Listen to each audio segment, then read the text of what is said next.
What a difference a day makes. Overnight, a sea change in the mood in Sarajevo. After 24 hours barricaded in, it was safe to go out again. Although, not surprisingly, there was only one subject of animated conversation. Had the capital really teetered on the edge of anarchy? It seemed hard to believe. Just 12 hours earlier, this same road was filled with angry demonstrators and the sound of automatic weapons fire.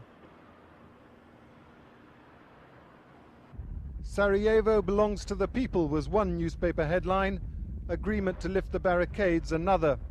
But how would they stop the barricades going up again? Didn't the same vigilante threat remain? If I have some signs that happening can be repeated, I shall invite or call all people to come and to occupy the streets and to make enable the same case. The president was confident that 200,000 people or more would respond to his call. Last night's demonstration began spontaneously and just grew. The Bosnian government estimated that tens of thousands of people were on the streets as the barricades came down.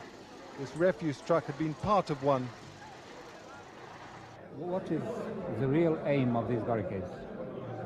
Is to impress Europe and impress the world, saying, look, they do not have enough power here, they should not be recognized. If you recognize them, there is a war here and so on.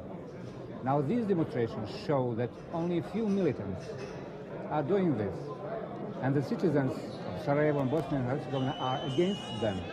So their problem is with the citizens of Bosnia and Herzegovina, and we are going to confront them with the citizens of Bosnia and Herzegovina because they say they speak in their name.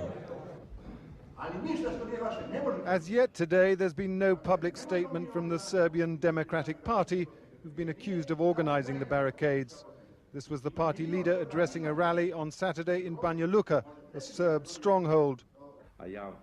What is clear is that the army's neutrality was crucial in ending the blockade.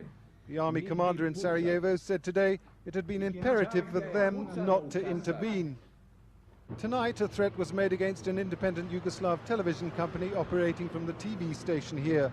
A group called the Serb People's Crisis Headquarters demanded that the company cease transmissions immediately, or they wouldn't be responsible for the consequences. They consider that my company, UTEL, is illegal within the system of information of the Republic, that Serbian people are against UTEL and that they are ready to react and that they don't respond for the consequences, which is obviously a threat.